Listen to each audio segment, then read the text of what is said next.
The Galactic Council had always categorized worlds by their lethality index. Paradise worlds rated 0.3. Garden worlds hovered around 2.5. Earth, humanity's birthplace, scored a staggering 9.7, a death world by any reasonable metric. But humans had always been polite about it. Ambassador James McKinley represented humanity with the patience of a saint. For 15 years, he'd endured the Council's condescension, their casual dismissal of human proposals, their tendency to treat Earth's delegation like quaint primitives who'd stumbled into galactic society by accident. The humans smiled. They compromised. They played by the rules. Then the Korthax Confederacy made their mistake. The Korthax were Deathworlders themselves, hailing from a planet with gravity 3 times Earth standard and an atmosphere that could dissolve unprotected flesh in minutes. They were the Council's enforcers, their military might unquestioned. Their own lethality index was 8.4, and they never let anyone forget it. When they claimed the Arcturus colony, a human settlement on the edge of neutral space, they expected the usual diplomatic protests, the standard Council mediation, perhaps some economic sanctions that would be quietly lifted in a few cycles. They didn't expect silence. For 3 weeks, humanity said nothing. Ambassador McKinley stopped attending Council sessions. Human trade ships continued their routes. Human diplomats remained polite but non-committal. The galaxy waited for the inevitable capitulation. Then the Korthax home fleet disappeared. All of it. 300 warships vanished between one sensor sweep and the next. No distress signals. No debris. Just gone. The Korthax military command assumed a technical glitch. Then, their listening posts went dark. Then, their outer colonies stopped responding. Within 48 hours, the Confederacy had lost contact with 17 military installations and couldn't explain how. The Council convened an emergency session. Ambassador McKinley finally appeared, walking to the podium with the same gentle smile he'd always worn. "We would like," he said pleasantly, "to discuss the return of our colony." The Korthax Supreme Commander slammed his armored fist on the table. "You dare threaten us? Your species has been in space for barely 2 centuries. We have conquered systems for millennia." McKinley's smile didn't waver. "I'm not threatening anyone. I'm simply noting that accidents seem to happen around your military assets. Terrible accidents. It would be such a shame if they continued.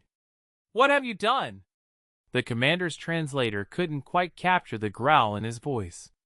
"Done?" McKinley tilted his head innocently. "We've done what we always do. We've been nice. We've played by the rules. We've been patient."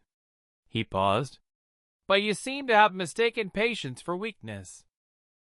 A holographic display activated behind him, showing real-time footage of a Korthax dreadnought. The crew appeared to be going about their normal duties. Then, systematically, every system on the ship began failing. Life support flickered. Gravity cut out. The reactor started an emergency shutdown sequence. "Your ships are very impressive," McKinley continued conversationally. "Complex systems. Intricate networks.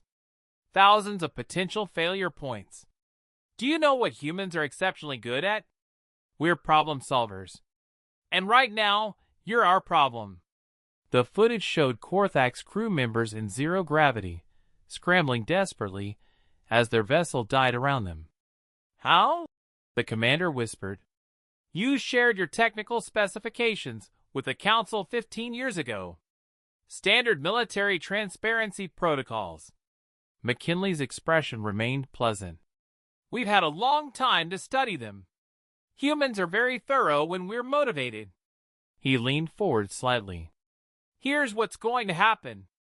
You're going to return our colony with full reparations. You're going to issue a formal apology. And you're going to never, ever make us stop being nice again. And if we refuse?" McKinley's smile finally changed. It became something colder, something that reminded the Council why Earth's lethality index was so high in the first place. You have 300 ships out there right now. We've demonstrated we can disable them remotely, whenever we choose.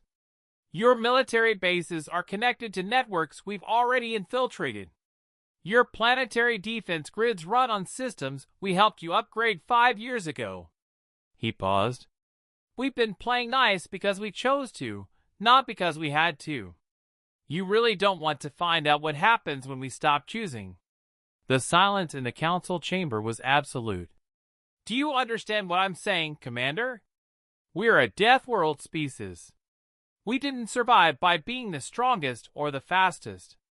We survived by being the most creative, the most adaptable, and the most stubborn creatures our planet could produce. And when something threatens our family, our children, our home, well, McKinley gathered his papers. We stopped being nice. The Arcturus colony was returned within 6 hours. The Korthax issued their apology within 12. And the Galactic Council added a new notation to Earth's file. Handle with extreme caution. Politeness is a choice, not a limitation. Ambassador McKinley went back to being pleasant, patient, and diplomatic. But nobody ever mistook it for weakness again.